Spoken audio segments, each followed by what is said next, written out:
Saint അഗസ്തീൻ ഇങ്ങനെ പറഞ്ഞു, നിന്നെ സൃഷ്ടിച്ച ദൈവത്തിന് നിന്റെ അനുവാദം കൂടാതെ നിന്നിൽ പ്രവർത്തിക്കാൻ കഴിയില്ല. 22-ാമത്തെ വയസ്സിൽ ഒരു കൊച്ചു കുഞ്ഞിനെ പോലെ ഈശോ ഒന്ന് തൊടുമോ? കരഞ്ഞ് കരഞ്ഞ് കരഞ്ഞ് കരഞ്ഞ് തളർന്നു. ഒടുവിൽ ആ കണ്ണുനീര് ആനന്ദത്തിൻ്റെ കണ്ണുനീരാക്കി മാറ്റി. എന്താണോ നഷ്ടപ്പെട്ടത്, എവിടെയാണോ തോറ്റുപോയത്, ആരുടെ മുമ്പിലാണോ തലകുനിച്ചത്, അവരുടെ മുമ്പിൽ ഈശോ ഉയർത്തി.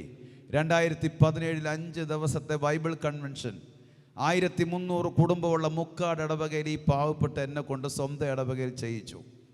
2023-24 ഷാലോം ഷെക്കേന ചാനലിലൂടെ മുക്കാട് എന്ന് പറഞ്ഞ ദേശം ഓൾ വേൾഡ് തൊട്ടു. അത് ഈ പാവപ്പെട്ടവനെ ഉപയോഗിച്ചുകൊണ്ട്. യെശയ്യാ പറഞ്ഞു, നീ ഒരു അനുഗ്രഹമായിരിക്കും, ദേശത്ത് നീ ഒരു അനുഗ്രഹമായിരിക്കും. എൻ്റെ മോളെ, നിന്നിലൂടെ നിൻ്റെ ദേശം അറിയണം. എൻ്റെ മോനെ, നിന്നിലൂടെ നിൻ്റെ ദേശം അറിയണം.